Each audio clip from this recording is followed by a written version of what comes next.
Hello बच्चों।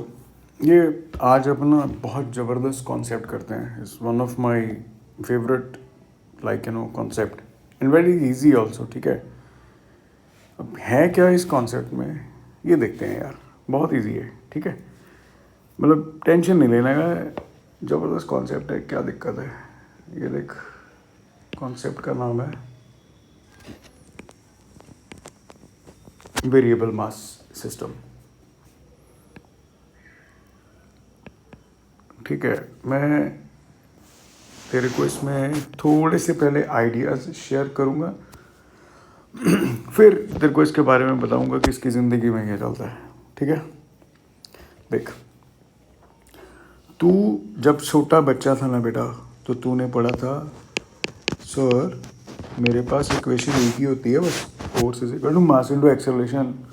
और sir mass को कभी हाथ नहीं लगाना आपने, क्योंकि मास को तू क्या मान के चलता है, कांस्टेंट।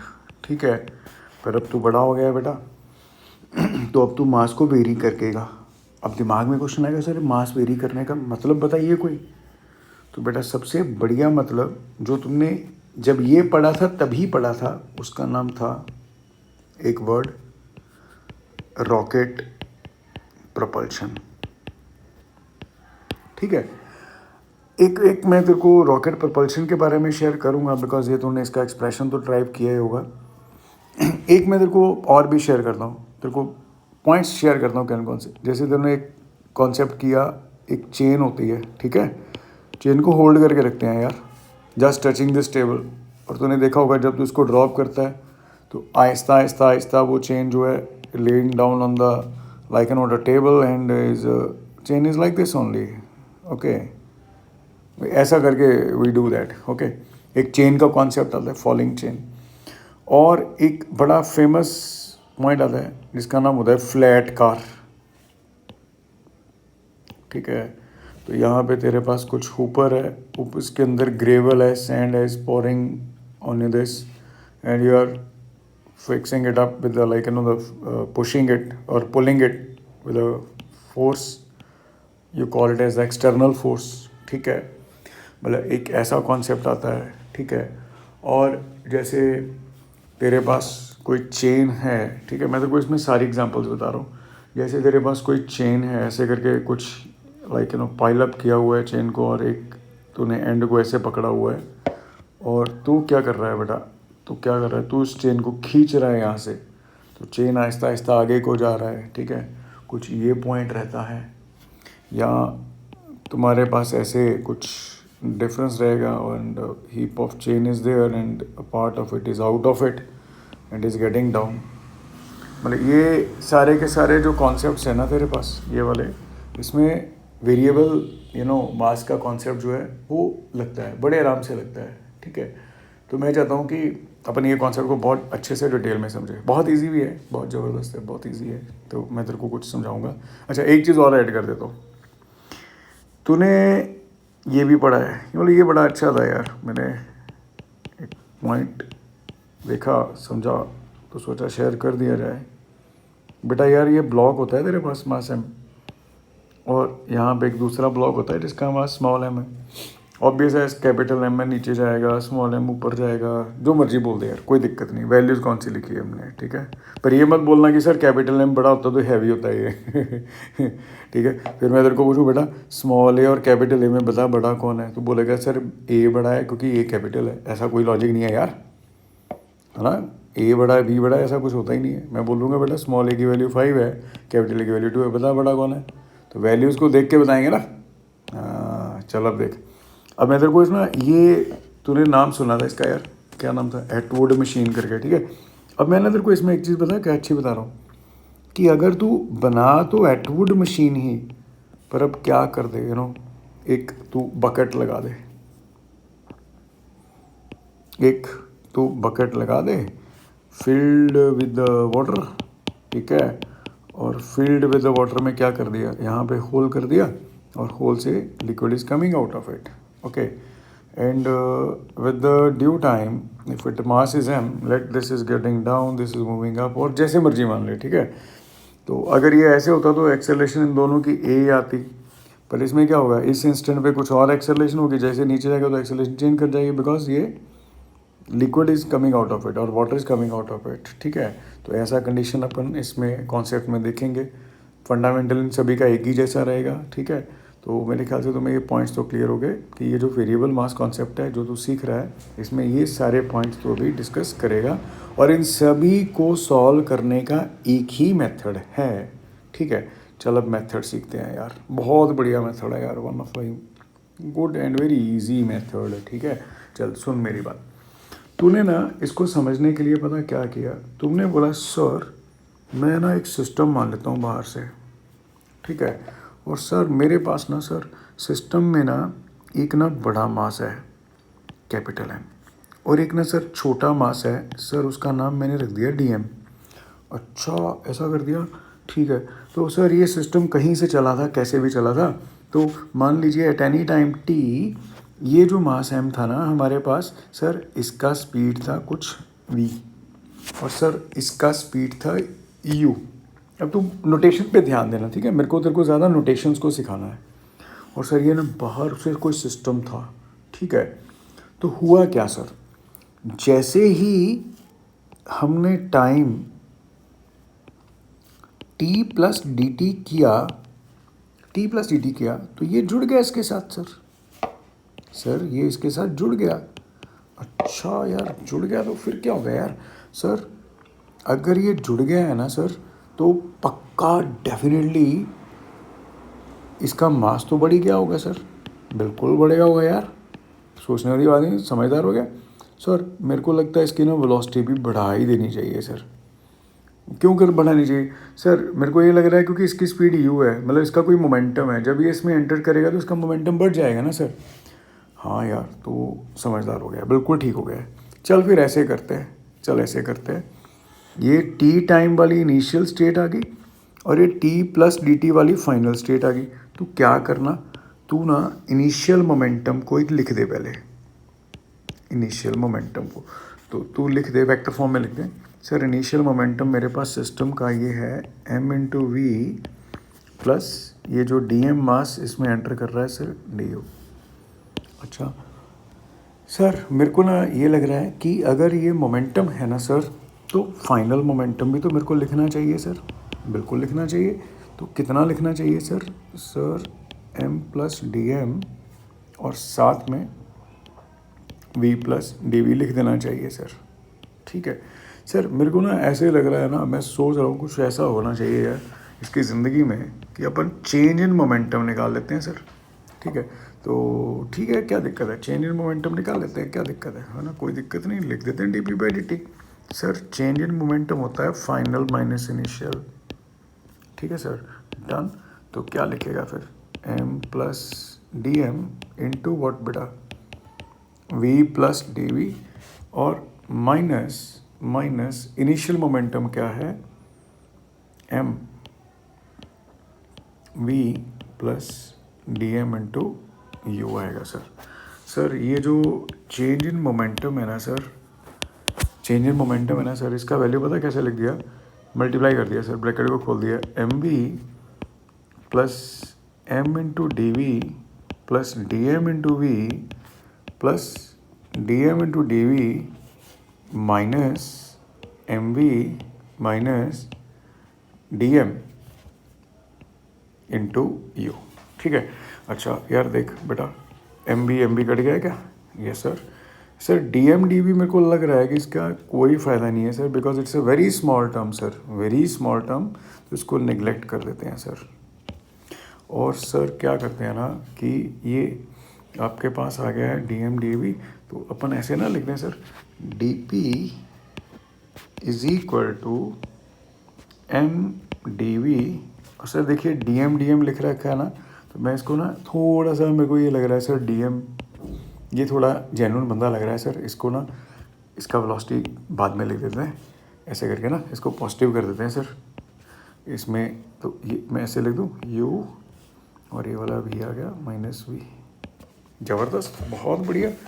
अच्छा अब तूने ये देखा बेटा, डायग्राम देख, बड़ी अच्छा पॉइंट मैं तेरे से शेयर कर रहा हूँ, ये बहुत बढ़िया पॉइंट है सर। देखो इसका स्पीड v है, इसका स्पीड u है। तो जब भी अपन u माइनस वी लिख रहे हैं, है ना, तो u माइनस वी लिखने का मतलब क्या रख दें सर, इसका नाम अपन रख देते हैं v रिलेटिव। क्या नाम रख देते हैं? v relative. That is a relative velocity of this dm with respect to m। ये बड़ी इंपॉर्टेंट चीज़ है, इसको याद रखना, बड़ी इंपॉर्टेंट चीज़ है, ठीक है। कि ये जो स्मॉल मास इसमें एंटर कर रहा है ना, स्मॉल मास जो एंटर कर रहा है ना, तो वो उसका मोमेंटम बढ़ा दे रहा है, ठीक है। और वो जो रिलेटिव वेलोसिटी आई ऑफ ये मास जो ऐड हो रहा है माइनस जिसमें ये ऐड होने वाला है, उस दोनों के बीच में स्पीड का नाम v रिलेटिव रख दिया। तो अभी मैं प्रेफरेबली इन सारी चीज़ों को वेक्टर फॉर्म में लिखना चाहूँगा, ठीक है। तो मैं बेटे इसका नाम लिख देता हूँ यार, M D we minus D M into V relative लिख देता हूँ सर। अच्छा सर, मैं क्या करता हूँ ना, इसको डी टी के साथ डिवाइड कर देता हूँ, D P by D T M D V by D T minus D M by D T into V relative, ठीक है। ज़बरदस्त। अब ये तेरे पास बड़ा ज़बरदस्त पॉइंट है। एक मैं तेरे को एक बड़ा इसमें स्टनिंग पॉइंट बता दूँ। तो इसका नाम D P by D T का नाम लिख देगा एफ एक्सटर्नल, और ये लिख देगा मास, ये D V by D T का नाम लिख देगा एक्सेलेरेशन, और इसका नाम तो लिख देगा बेटे, इसका नाम तो लिख देगा minus D M by D T into V relative, ठीक है। मैं ना थोड़ा सा अपनी तरफ से मैं तुम्हें कुछ शेयर करना चाहूँगा। मैं जिस वे से इसको समझ के रखता हूँ, मैं याद करके रखता हूँ इसको, ठीक है, कि मेरे को इसको कैसे सीखना चाहिए। मैं बोलूँगा ये ऐसे लिख दूँगा मैं, ठीक है। जैसे तो तेरे को याद होगा, तू लिखता है ना force is equal to mass into acceleration करके, है ना बेटे। तो ऐसे ही मैं लिख दूँगा कि मास इंटू एक्सेलरेशन में पहले लेफ्ट साइड पे लिख देता हूँ, थोड़ा अच्छा रहता है समझने के लिए। और ये मेरे पास आ गया F external plus D M by D T into V relative, ठीक है। ये मेरे पास आ गया। अब ये एक्सप्रेशन जो है ना, ये बहुत इंपॉर्टेंट एक्सप्रेशन है। ये बेटे वी रिलेटिव लिखा है मैंने, ठीक है, वी रिलेटिव लिखा है। ये वाला पॉइंट बहुत इंपॉर्टेंट रिलेशन है, बहुत इंपॉर्टेंट रिलेशन है, ठीक है। और ये बात थोड़ा सा तू नोट कर ले, एक पॉइंट, कि तेरे पास किसी क्वेश्चन में अगर मास ऐड हो रहा होगा तो D M by D T को तू पॉजिटिव के साथ लिखेगा, ठीक है। और अगर कहीं पे तेरे पास मास निकल रहा होगा तो वहाँ पे तू बेझिझक minus D M by D T लिख देगा। अगर उसका नाम तूने D M by D T के साथ लिखा, मान ले तेरे को दिया गया म्यू, तो उस केस में म्यू का नाम तेरे को दे दिया गया है, तो तू बोल देगा सर मैं अगर minus D M by D T लिखना हो तो इधर मेरे को माइनस लिखना पड़ेगा। तो गुड टू से, अगर D M by D T में मास निकल रहा है तो माइनस म्यू लिख देगा, अगर ऐड हो रहा है तो प्लस म्यू लिख देगा। I hope you have understood, ठीक है। Very simple thing, very simple thing.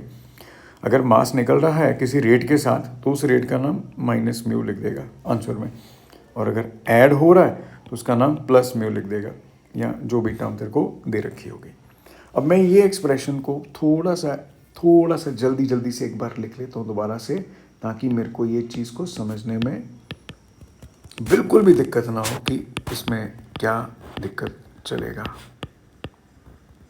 ये देख, ये बड़ा सिंपल सा पॉइंट है यार। अब तू बोलेगा सर ये तो मेरे को पता है, मास इंटू एक्सेलरेशन हो गई सर, ये भी पता लग गया है, ठीक है। अच्छा एक चीज़ मैं इसमें ऐड करना चाहूँगा बेटा, ये जो टर्म फोर्स वाली टर्म है ना, इसका नाम तू लिख रहा है थ्रस्ट, और ये थ्रस्ट आया कहाँ से? दिस इज आया फ्रॉम कहाँ से आया? फ्रॉम डीएम ऑन किस पे? एम पे, क्योंकि वही जो इसको हिट कर रहा था, है ना, तो ये लग रहा था, तो ये थ्रस्ट आ गया सर। और ये बाहर सर, ये एक्सटर्नल फोर्स नहीं समझ लगा कि एक्सटर्नल फोर्स क्या है। मैं इसको लॉजिक को समझाने के लिए मैं देखो पता क्या बोलूँगा बेटा, यार ये थोड़ा मेरे को इजी लगता है, पढ़ता है तुम्हें ये अच्छा पड़ेगा, समझ लगेगा, इसलिए मैं तुम्हें शेयर कर रहा हूँ। ये देख, ये बकेट है सर, यहाँ पे पानी भरा हुआ है, हाँ, यहाँ पे होल कर दिया, पानी कमिंग आउट आ रहा है, हाँ। ये ब्लॉक दूसरा लगा जिसका मास एम है, कोई ऊपर जाए नीचे जाए कोई दिक्कत नहीं, तू मानना चाहता है ऊपर जा रहा है नीचे जा रहा है कोई दिक्कत नहीं, डजंट मैटर। पर तू इसमें ये देख रहा है बेटा, इसमें एक फोर्स लग रहा है टेंशन टी, और एक इसमें फोर्स लग रहा है एम जी। अगर इसका मास तू एम नॉट मान ले, इस इंस्टेंट पे इसका मास एम नॉट मान ले, क्योंकि एम नॉट कॉन्स्टेंट रहने वाला नहीं है। तो इसमें जो एक्सटर्नल फोर्स आया ना तेरे पास इसमें, उसका नाम तूने लिख दिया T minus M naught G. T minus M naught G क्यों लिखा? बिकॉज ये ऊपर को जा रहा है। कितनी एक्सेलरेशन के साथ? ए के साथ। तो बन गए ना तेरे सारे टर्म्स।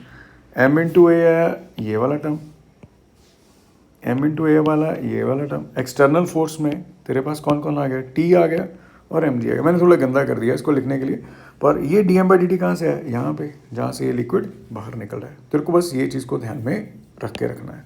वेरी इजी, ठीक है। मैं दोबारा से थोड़ा सा हिंट दे रहा हूँ कि ये सारी टर्म्स कहाँ कहाँ इंक्लूडेड हैं। अगर ये टर्म्स हमें अच्छे से क्लियर हो गई तो कोई दिक्कत वाली बात हमें नहीं आएगी। तो तूने यहाँ से बोल दिया liquid is coming out, and तूने बोल दिया ये एम है, और सर ये क्या हो रहा है ना, इसमें एक तो सर टेंशन ला रहा है टी, और सर इस इंस्टेंट पे ये मास एम नॉट है। मैं वर्ड यूज़ किया इंस्टेंट पे एम नॉट मास है, और सर ये जो लिक्विड कम आउट हो रहा है ना सर, ये म्यू हो रहा है सर, और सर मैं मान के चल रहा हूँ नीचे जा रहा है, ये ऊपर को जा रहा है, कोई दिक्कत वाली बात नहीं है, ठीक है। चल अब ये क्वेश्चंस को देखते हैं। देख ले एक बार, ये सारे पॉइंट्स तेरे को क्लियर हो गए कि इन सारे पॉइंट्स में क्या क्या मोटिव आ रहा है। तेरी प्रैक्टिस के लिए ये मैं तेरे को दोबारा से बता रहा हूँ, F external plus D M by D T into V relative, है ना। तो it's a very simple thing with a very simple approach. अब अपन इसका क्वेश्चन देखते हैं, ठीक है। मतलब तेरे को ये क्वेश्चन सॉल्व करने के लिए ज़्यादा कुछ नहीं करना है यार, तेरे को सिर्फ एक ही लॉजिक लगाना है। कौन सा लॉजिक लगाना है? कि ये क्वेश्चन को सॉल्व करने के लिए तेरे को पॉइंट्स के बारे में सोचना है कि कौन कौन से पॉइंट्स हैं तेरे पास इसको सॉल्व करने के लिए, ठीक है। तो इसको अब एग्जीक्यूट करते हैं क्वेश्चन को। तो देख तेरे को समझ लग गया होगा ये वाला पॉइंट, ठीक है। अब एक क्वेश्चन में मेरे पास है, तो let me go with that question. The question comes on to your screen, ये रहा। मैं रॉकेट प्रपल्शन नहीं करा रहा हूँ, पर एक छोटा सा न्यूमेरिकल शेयर कर रहा हूँ। वो न्यूमेरिकल तुम्हें काफ़ी हेल्प कर देगा इसको समझने के लिए, कॉन्सेप्ट को। और न्यूमेरिकल क्या है, लेट्स चेक आउट। देख तो हमारे पास ना यार क्वेश्चन को सॉल्व करने का मेथड क्या है। कहते हैं फ्लैट कार एक वर्ड लेते हैं, ठीक है। फ्लैट कार एक वर्ड लेते हैं, ये फ्लैट कार है और ये आ गया, और यहाँ पे सैंड आ गया जो कंटिन्यूसली इस पे पॉर हो रहा है, और कंटिन्यूसली यहाँ पे ये ऐसे जैसे जैसे आगे को जा रहा है। अब यहाँ पे ना तूने एक फोर्स लगा दिया बेटा F, जो कि ये ध्यान में रख, ये एक कांस्टेंट हॉरिजॉन्टल फोर्स है, कांस्टेंट है, ठीक है, कांस्टेंट। और ये this is the gravel which is falling on to this flat car continuously filling it up, ठीक है। तो तेरे को बोला गया, तेरे को ये बोला गया कि how the velocity as a function of time, how the acceleration as a function of time, तुम्हें इसके बारे में बताना है। तू पता कैसे सॉल्व करेगा यार इसको? बहुत सिंपल करेगा यार, कोई दिक्कत वाली बात नहीं है इधर को, ठीक है। पता कैसे? तू बोल दे सर मेरे पास ये जो फ्लैट कार है ना सर, T0 पे, T0 पे सर मेरे पास यहाँ पे इसका मास था m0, क्योंकि ये empty था। और जैसे जैसे ग्रेवल फॉल करना शुरू किया सर, जो हमारा प्रोसेस था हमने जो डिस्कस किया, तो वहाँ पे अब इसके ऊपर कुछ मास एंटर हो गया। Let the gravel is falling with a rate mu, mu is basically dm by dt, the gravel which is falling on a rate, ठीक है। और तुम इसको अब T0 से ही, तुम इसको अब T0 से ही फोर्स कांस्टेंट लगा रहे हो। याद रखना कि ये एक कांस्टेंट फोर्स है। तो अभी अपन इसको सॉल्व करते हैं एट एनी टाइम t, और ये t। अच्छा, अब मेरा पॉइंट सुन ध्यान से। इसमें जो बाउंड्री कंडीशंस है ना, जो इसकी बाउंड्री कंडीशंस है, बाउंड्री कंडीशन समझ गए ना कि कंडीशंस क्या क्या है इसकी, ठीक है। t0 पे ये इसका वेलोसिटी 0 है और मास जो है वो m0 है, ठीक है। और जब टाइम t बना तब इसका वेलोसिटी कुछ v बन गया, तब इसका वेलोसिटी कुछ v बन गया और मास m बन गया, जिसका वैल्यू आ गया m0 प्लस म्यू टी।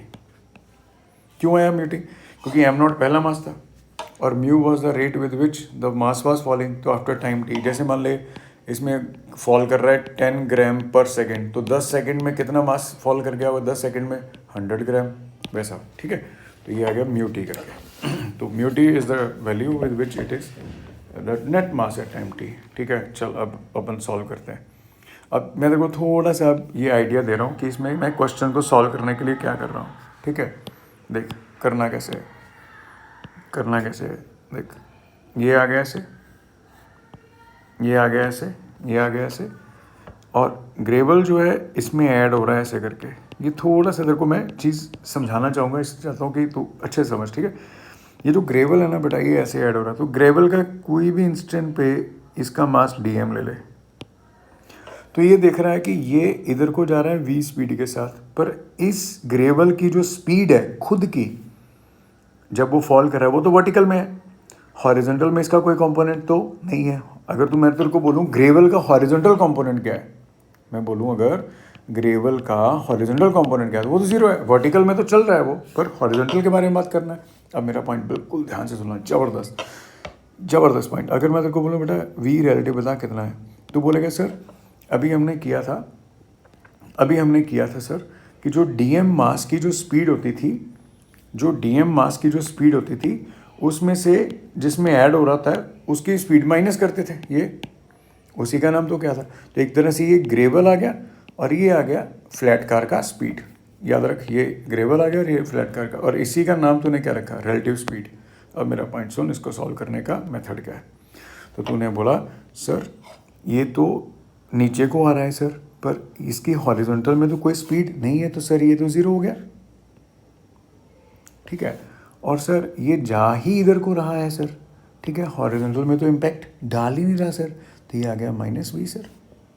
तो इस मीन्स अगर तू इसका रिलेटिव वेलोसिटी देख रहा है तो वो रिलेटिव वेलोसिटी का जो वैल्यू आया वो आ गया -v। और v कौन सा स्पीड था? Speed of flat car.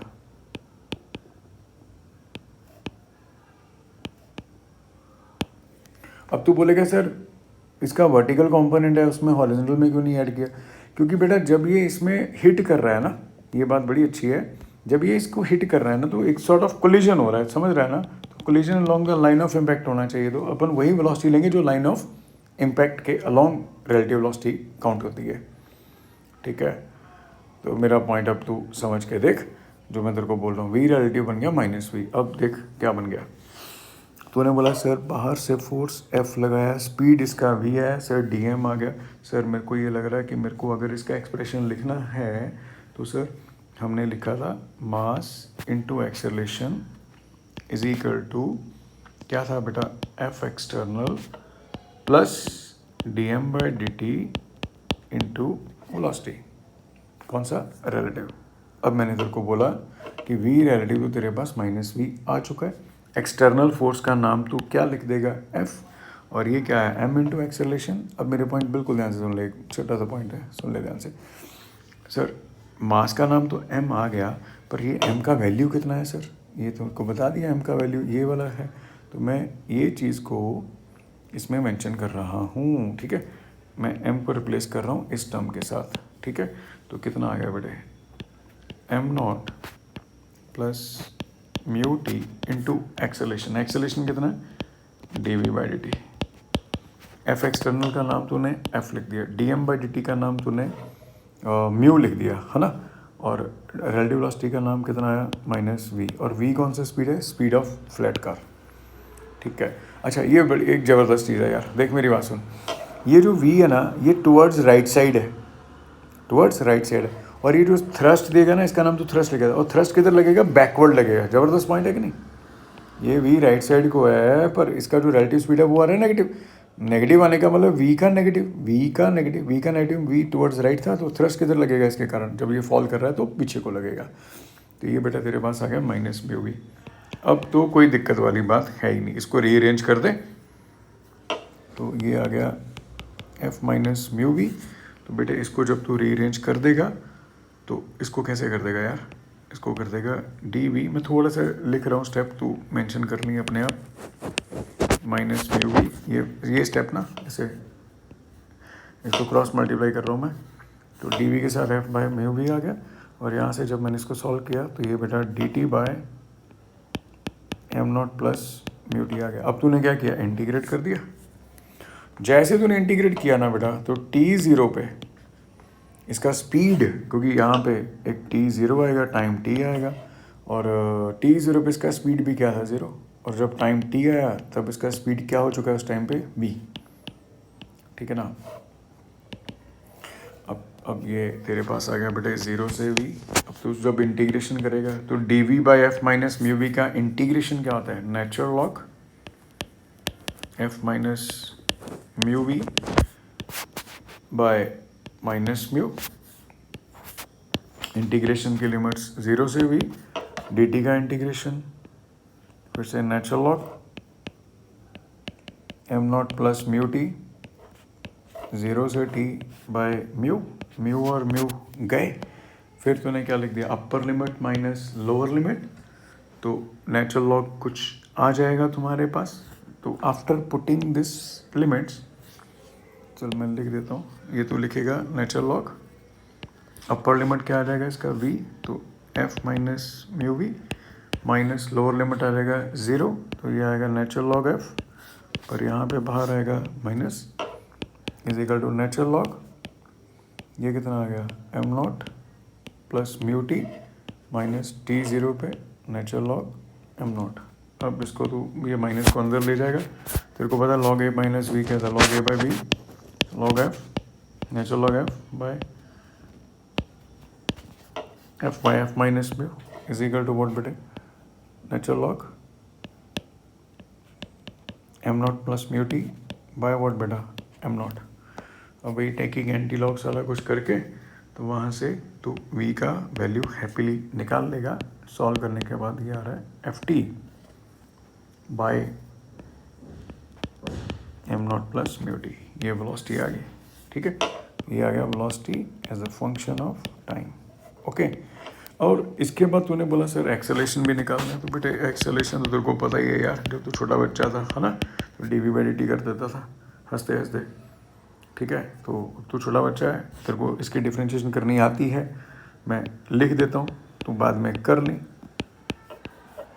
ठीक है ना, तो T by M not plus mu T, तो ये बेटे एफ, और जब तू इसको डिफ्रेंशिएट कर रहा है तो तेरे पास इसका रिजल्ट कुछ सॉल्व करने के बाद आ जाएगा M not by M not plus mu T का होल स्क्वायर। ठीक है, तो ये इसकी एक्सेलेरेशन आ गई। So it was a quite good question to approach. इसको सॉल्व किया जा सकता है बढ़िया वे में, तुम ट्राई करके देखना। ठीक है, जो नेक्स्ट क्वेश्चन है एक और, वो मैं नेक्स्ट में बनाता हूँ। Thank you.